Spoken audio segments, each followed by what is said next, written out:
Agile enables you to innovate faster, to go to market faster, to establish a more prominent market position faster, and because of all that, also to beat out your competition, essentially.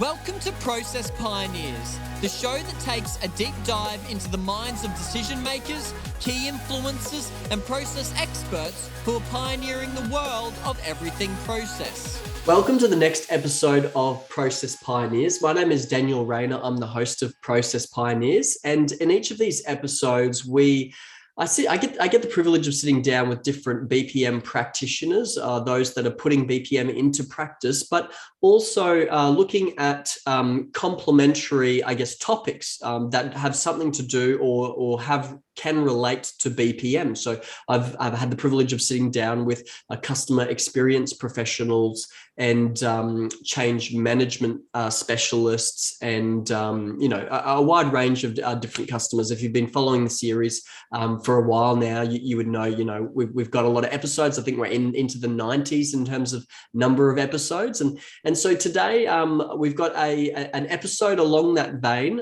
in terms of a complementary thing to BPM, I would say. And today I have the absolute privilege of sitting down with Tim Butara. Now, Tim is the podcast host at Agile Digital Transformation. So I'm going to give it a quick plug before we dive into the conversation. Jump across to your podcast platform of choice if you're not already listening on it, and type in Agile Digital Transformation and check out Tim's podcast there. But Tim, thanks for joining me. Thanks so much, Daniel, for having me. It's exciting to be here, especially since this is my first time on this side, on this side of the screen, being a guest, not just a host of a podcast. So, I've been looking forward to this, and yeah, let's do it. That's great. I actually had my first experience being on the receiving end of the questions just yesterday, actually, or it might have been the day before or something. The podcast sort of invited me onto it, so I can relate how you're feeling right now. Nice. But I guess one thing our audience does like to understand as we're kicking off into the interview is when were you first introduced to the topic of Agile? And as I mentioned at the start, we're going to be really focusing on this topic, Agile being your domain. So when was Agile first introduced to you? And take us on a bit of a journey leading to what you're doing today. Yeah, that's a great way to start off the episode. So I first heard and encountered Agile when I started my first full-time job at a digital startup here in Slovenia. They were using Scrum methodologies, kind of a lean approach. Everything was done in sprints, these regular meetings. It was all totally new for me. I basically had to learn how to work with Jira. Everybody knows about Jira. So Jira, Confluence, Trello, apps like that. And then just gradually, then after that, my second company was Agile Drop, which, Agile is in the name already, so you can know that it's Agile, where we basically, we work, our software developers work with different clients, with different companies. And, in a majority of cases, unless the client wants it differently, the work is done under Agile methodologies. We all follow Agile methodologies, and, we've been putting them to really great use. Yes, yeah, that's great. And when an organization adopts an Agile approach or an Agile methodology, what are some of the biggest challenges that they could potentially face in embarking on that journey? Well, I think that the bigger an organization is, the more pronounced these challenges can be. So I've kind of identified two of the main challenges that I've seen. Number one is misalignment in adoption of Agile methodologies and Agile tools. This can also result in, or be in tandem with kind of there not being any immediate and real benefits or real ROI to Agile. So that's why, it may even hurt subsequent adoption. Another and perhaps even bigger challenge is too many management layers, because Agile is characterized by being fast, by being iterative, by being incremental, and by, the power of Agile lies in making things happen quickly. So if you have too many management layers and, things get bogged down in these processes and projects, are finished but are awaiting approval, that just doesn't work with Agile. It leads to very complex workflows and, as I said, lengthy approval processes. And, in such cases, implementing Agile can get really difficult, and especially with two combined. So no real benefit obvious and too many management layers. I understand if organizations who are facing these kinds of challenges maybe, throw in the towel too quickly or something. Right. And obviously, before an organization adopts Agile, I would assume that they find themselves in a position where they have an appetite for Agile, whether they know what it is or not, that they come to a point where they have some sort of driver, some sort of motivation for adopting this approach. What would you say are some of the main drivers for an organization to pick up Agile and run with it? Well, one of the main drivers is probably just the change happening in the world, the innovation in technology, things happening at a faster and faster pace, especially for the last 18 months since the start of COVID. The pace of innovation has accelerated drastically. And in all of this, Agile is just seems like the right fit for this. And also probably in combination with that, they're seeing how Agile methodologies and Agile strategies are benefiting other organizations.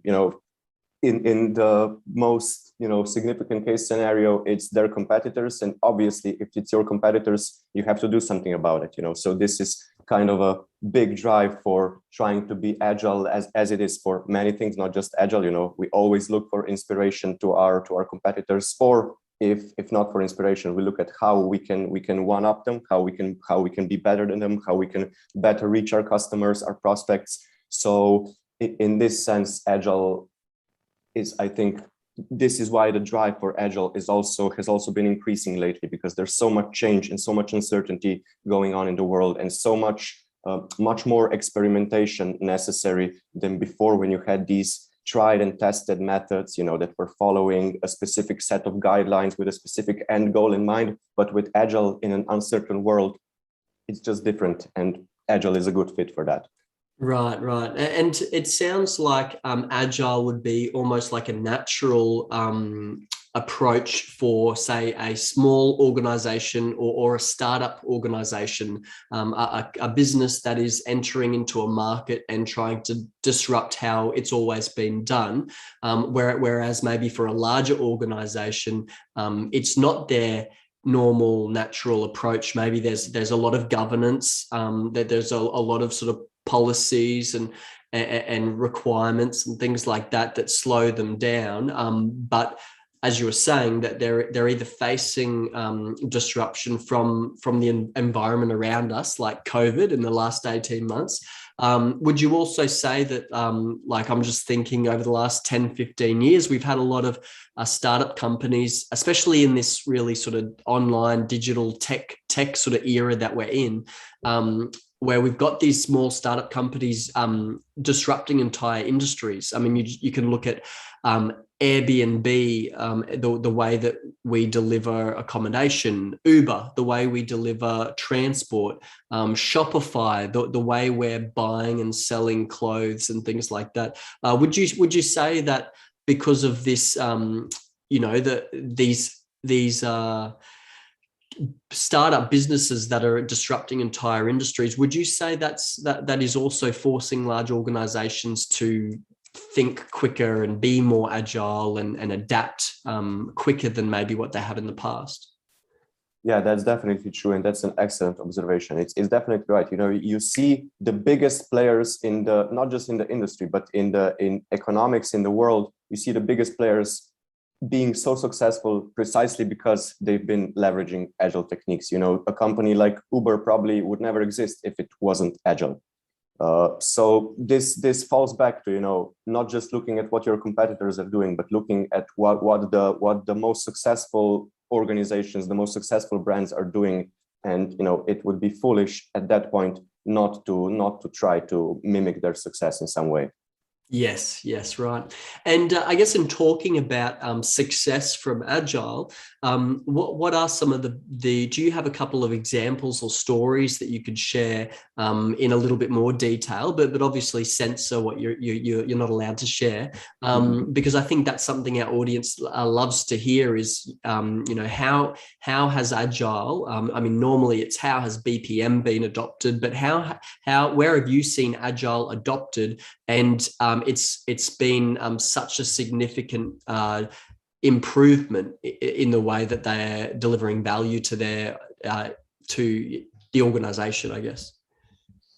Well, maybe if I start off with something more general, I think there are a few areas where Agile really benefits a company and where the ROI is really significant.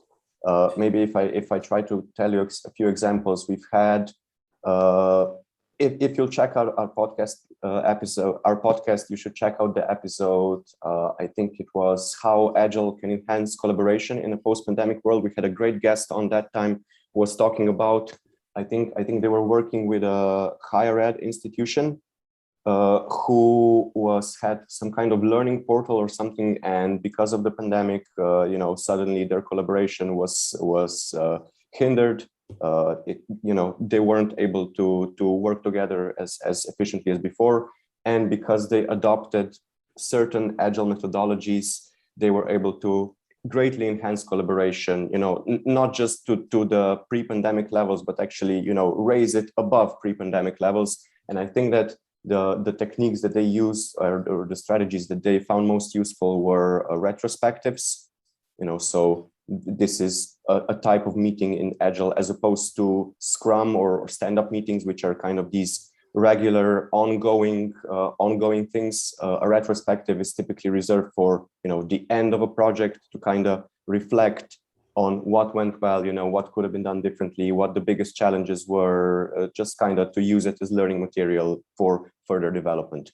So I think that enhanced collaboration is definitely one of the biggest wins of Agile, but it goes further than that, right? It's not just a consequence of Agile. It's also a prerequisite of Agile. They kind of feed off of each other. You have to have good collaboration if you want to implement Agile in the right way. But also, if you do implement Agile in the right way, it will only increase your collaboration and enhance it.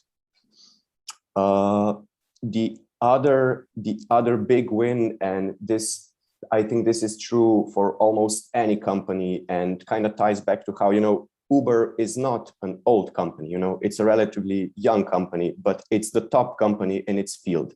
So the key lesson here is speed. This is what Agile gives you. Agile enables you to innovate faster, to go to market faster, to establish a more prominent market position faster, and because of all that, also to beat out your competition, essentially. Yeah. And that's so key for organizations these days, because there is so much competing for that top spot. If you're not creating the future, if you're not innovating, if you're not trying to disrupt your own organization and what you're doing, someone else is out there trying to do exactly that. So if you stay stagnant and you're not changing and you're not making these improvements, you're going to end up like any of those organizations that I'm sure are all coming to our minds right now, that, they were once very large organizations, but they're no longer at the top of the pecking order, because another organization has come along and has created the new future, and has continuously innovated and adapted, how they were delivering value to their customers. But when we look at, say, getting buy-in for Agile, is it an easy thing to get buy-in? Obviously, when I say buy-in, I mean like buy-in from the senior leadership, buy-in from the employees, like the workforce, the middle management. Is it easy to get buy-in? And if not, what are some of the objections to Agile? Well, let me start off like this. I think right now it's significantly easier to get buy-in than in February 2020. Wow. Most organizations have experienced Agile in some way or another. Maybe they've adopted one strategy that's using Agile approaches, but they've adopted one. They're not completely unfamiliar with it. So right now, I think getting this buy-in wouldn't be such a complicated process. But if we look kind of more whole-reaching, if we don't just focus on the current situation, or if we take the stance of maybe a company that still kind of wants to follow their tried and tested methods and doesn't want to shake things up too much, in that case, probably it would be the most difficult to get buy-in from the executives, obviously. That's also because these kinds of things should typically happen or kind of flow top down rather than bottom up, so it's much easier for the executives to kind of necessitate the implementation of Agile. But I would say that like the key elements of getting this buy-in from executives is, you need to show clear benefits of what an Agile implementation will do, clear ROI. You need to also present a detailed plan for adoption and maybe present a plan for incremental adoption, because I think that one of the biggest reasons why these adoptions fail is because they want to do it all at once. They think, okay, we need to be Agile. We mustn't be haphazard about it. We need to rehaul everything. And then obviously that's difficult. It takes a long time. It takes a lot of resources. You need to, in a lot of cases, you need to reskill your employees and keep your operations afloat. You need something to stand for when the Agile implementation is over, obviously. And if you just do it all at once, chances are, especially for larger organizations, you might have a lot of challenges with it, and it will be much more difficult to see the wins of this. So that's kind of the main element. And one other thing is something that I talked about earlier about looking at your competition, right? Here, it's more specifically about competition. So are they Agile? And you either have two options, yes, they are Agile. Okay, in that case, we need to keep up with them. We need to adapt. We need to also be Agile, because then we'll be left behind. This is even more true now with COVID than it was before. And then the other option is, no, they aren't Agile. If that's the case, then that's our perfect chance to become number one, to beat them out as our competition. So I would say that for executives, as soon as you start talking about how you're going to be better than the competition, getting buy-in is much easier than if you just focus on something vague.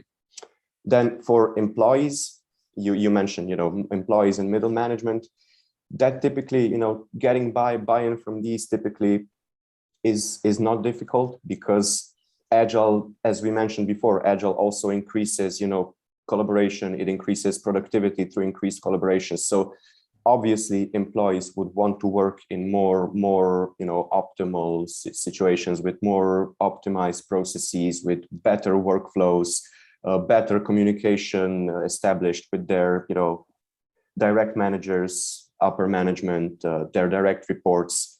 So yeah, I think I'm selling it really well now. Oh yeah, and sorry, for users, right? You also mentioned how you get buy-in from users. I think that that's the group that least requires buy-in, because for users or customers, it doesn't matter, how you provide something. It doesn't matter how your service or product or experience came to be. What matters to them is the what, not the how. Right. And when you're talking about Agile, I guess on you mentioned a number of things, like it's talking about speed and obviously agility, like being able to quickly adapt and pivot and make incremental iterations to the work that's being done. But I guess for those that are listening to the podcast, to the episode, that maybe work in an organization where Agile hasn't been adopted, or maybe they haven't come across it yet. What does, like, practically, what does adopting Agile look like? Is it a one size fits all for all organizations, or are there different frameworks and methodologies for different industries, or can we sort of like dive into the topic of Agile a little bit more and sort of expand on what that practically looks like for a company to adopt? Yeah, it's definitely not a one size fits all solution.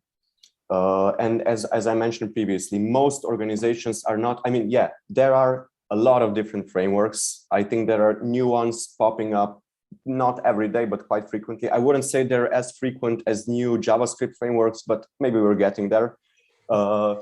And I would say that, there are certainly ones that are a better fit for certain types of industries or certain types of companies. For example, DevOps, which is short for development or developer operations, is obviously a best fit for software development teams. WebOps is a great fit for, teams that are responsible for managing and curating a website. But for a lot of companies, this just means,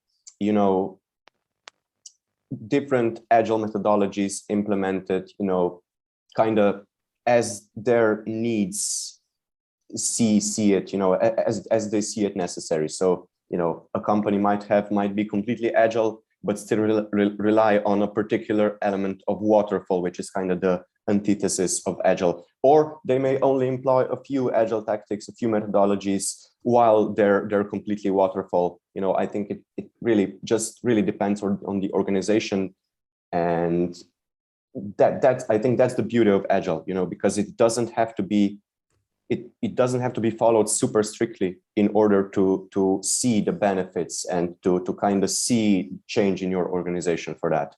Yes, right.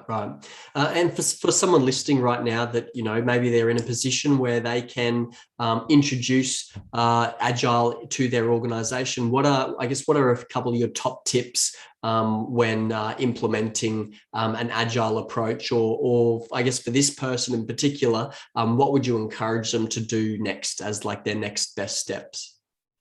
So we're talking about somebody in a management position or something like that. That's right, yeah. So I would start by having as little friction between people and processes as possible. So as little friction between different steps of let's say, blog article publication workflow.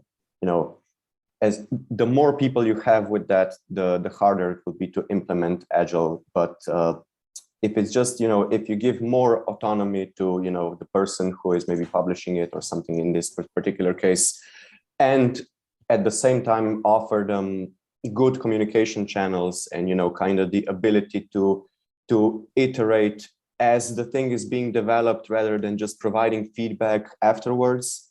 I know that this is a very basic example, but, you need a basic way to start, and you'll see the benefits of it immediately. You'll see that, something like that enhances the experience of both or all parties, all persons involved, and it will probably also show in maybe your content strategy, where you'll be able to make your content publication more frequent in this case, or it may show in these kinds of small gains, but small gains which are nevertheless important typically. Yes. Yeah. Great. And as we look to the future of, what Agile, or I guess the role that Agile will play in organizations as we look to the next 2, 3, 5 years, what sort of trends are you noticing? Would you say, I mean, you mentioned that over the last 18 months, it's certainly been brought up the priority list for a lot of organizations. I mean, COVID really has disrupted a lot of organizations, and they do need to pivot and adapt and change things, and they do need to incrementally improve on what they're doing, and be flexible enough to do that as well. But when you look at the next 2, 3, 5 years, what role does Agile play in an organization, and do you see it evolving at all or changing at all? I think that Agile will just be the future of organizations, right? I think that, as we said in the beginning, there's a lot of change going on. Change has really become the only constant right now. And I think that we're likely to see even more of it. And as we said before, Agile is just the best fit for a world that's constantly changing. I think that we'll definitely see this trend go forward. On the evolution side, I think that we'll also be seeing more and more specific frameworks like DevOps and WebOps that we mentioned earlier. If I can promote the podcast for a little bit here, we did a great episode with Steve Pereira, who kind of discovered this framework that's similar to Agile and DevOps and Lean, which is called Flow Engineering. If you want to learn more about it, I suggest you go check out that episode. So we'll start to, because Agile is still a pretty new thing. I think it's only a couple decades old, and it was initially only used for software development, and it's only been starting to be employed in, all organizational aspects now, maybe for the past 10, 15 years.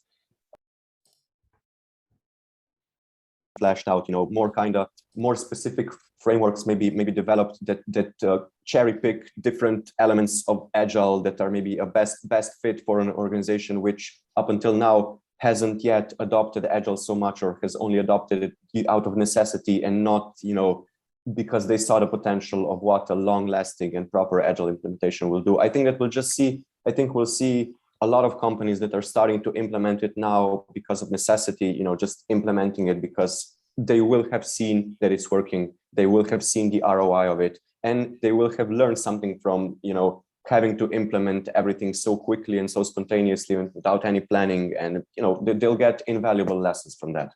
Right. And would you say that because of Agile's long history in the software development space, would you say, have you noticed, has that ever been sort of resistance because people have this preconceived idea that Agile is relating to software, but not anything else? I think, again, before COVID, right? Before COVID, digital experiences were much, much less prominent than right now. People were not such heavy users of the digital. They weren't used to dealing with the digital as much. And Agile was just, coupled in with software development, which is also something that has to deal with the digital. And, it's Agile, it's software development, it's digital. We're a retail company. We don't need that. But now suddenly, you need a website. Even if you're a retail company, you need a website. Maybe you need a mobile app. You need developers for that. You want your developers to work efficiently. They'll work in Agile methodologies, and suddenly, without even wanting to, you're just kind of getting into this new world, and you just have to get on with it, and because digitalization has become so much more prominent, right? Because digital transformation has accelerated, because every company right now is using the digital, and every one of their customers is using the digital, even those that probably weren't before and wouldn't ever start using the digital if it weren't for COVID. Yes, right. Okay. And I guess on talking about the podcast you host, Agile Digital Transformation, you obviously interview a range of different guests that you bring onto the show. I'm assuming it's all centered around, Agile. I've listened to a couple of episodes, but it's all mainly centered around this topic of Agile. What are some of the biggest takeaways that you've gotten from this series? Well, number one would definitely be a lot of these are more digital transformation, but as we just mentioned, digital transformation and Agile go hand in hand perfectly. So the number one takeaway would be that digital transformation challenges are actually people challenges. We've been talking about getting buy-in from executives, buy-in from users, and these are all people. This is something that we sometimes ignore when we're talking about business, that it's all still people, even if we're talking about a company, even if we're talking about a brand, even if we're talking about technologies, tools for, achieving a particular aim. It still all comes down to people, and you can have true transformation. You can have true Agile implementation. You can have true agility if your people haven't really bought into that. And this leads me to the next big takeaway, which is the mindset shift. you can't expect yourself nor your employees to successfully implement a new strategy, a new way of working without, changing how you think about things. And I think that this is why COVID and the pandemic have really helped with agile adoption, because, everybody thinks differently now. I don't think there's a single person right now who thinks in exactly the same way as in February 2020 or December 2019. So mindset shift, you can't have an agile or a digital transformation without that. Another big takeaway, or maybe these two go hand in hand, are data and privacy. This is another thing that's been kind of taken to a new level now with COVID because of the influx of data, while at the same time we have new, more and more specific privacy regulations coming out. And the influx of data kind of necessitates us to be even more agile, because you have to have even better tools, you have to have even better workflows to know how to make sense of all this data and to know how to use it in the best possible way, and to also know how to keep being privacy compliant during all that. So maybe another big takeaway is also, this is also very relevant for de-siloing, and it's good that we mention it now, because I forgot to mention it earlier, but it's key. It's de-siloing, right? You can't have good collaboration, you can't have a good organization-wide implementation of something if your data is siloed, if your processes are siloed. So I think this is key for any kind of transformation, because if you're siloed, it doesn't allow for that mindset shift that we talked about earlier, about how crucial it is. That mindset shift can't happen across different departments if one department is the gatekeeper of something and another department is the gatekeeper of something else. So these would be kind of the 4 or 5 biggest takeaways from our podcast, from talking with experts in digital, experts in agile strategies. Yeah, that's fantastic. That's amazing. Now, for someone listening to our conversation, over the last 30 minutes or so, we've sort of unpacked Agile, but we've only really scraped the surface, I would say. Mm-hmm. And I'd imagine there's so much more to sort of uncover, as well as, I guess, encouraging the audience. And if you are listening to this, I would encourage you to go and check out Agile Digital Transformation podcast and listen to a few of those episodes where Tim certainly, takes a deeper dive into these topics with guests from the industry, as well as your own podcast. Where else would you encourage the audience to go to learn more about agile methodologies, agile frameworks, and I guess really help them with the next steps in their agile journey?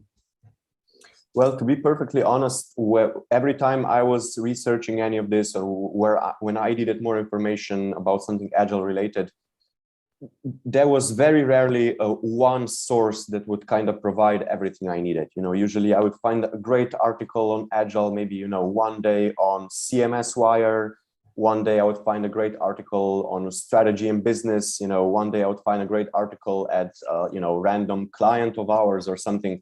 So I can't really point you to a particular direction. Maybe CMS Wire would be a good place to start to follow for these kinds of topics.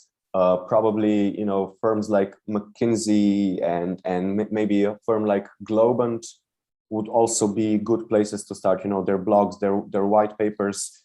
But I definitely think that one resource that kind of has it all in one place is definitely our podcast. So, and you'll also get as you said, Daniel, you have a lot of deep insights, with experts offering their deep expertise. It's not just surface level stuff. So maybe if you're ready to take your agile implementation to the next level, then you should definitely check out those episodes.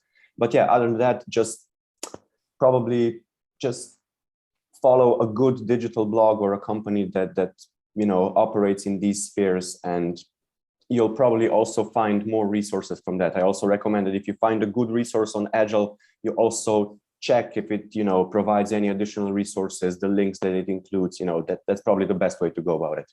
Yes, right. And I mean, you've already mentioned a couple of great ideas throughout the conversation, like obviously listening to your podcast, which essentially is listening to those that are currently implementing Agile and have faced challenges, but have also got significant wins and victories there. And another thing you mentioned earlier about, well, I guess another approach is like getting out there and starting to have conversations internally and to try and find out, well, who else has this mindset already? Who else is thinking along the same lines? And how can we sort of collaborate internally and build momentum internally? But yeah, I think as you've been saying, listening to those and following those that are further along the journey than you are is a fantastic way to learn. Probably the next best thing you can do, apart from starting to put it into practice yourself and learning through practice. I think is another good way as well. But Tim, I just want to thank you for sitting down with me today. It's been great to be able to dive into this topic of Agile, which is I must say it is a different topic or focus for this podcast series, but I think that's one of the great things about the series is I've been able to bring on different guests, some from the change management space, some from the customer experience space, some from the more compliance, governance, risk space, and what does that look like for an organization? Because I think they all do complement one another and do work well together. So I just want to thank you for sitting down with me today, having this conversation. I've learned a lot, and I'm sure our audience will have learned a lot as well. Thanks so much for having me, Daniel. Yeah, I also had an excellent experience. I hope your listeners will find the episode valuable. And I just want to end by saying that, you talking or us talking about Agile on today's episode is perfectly in line with agility.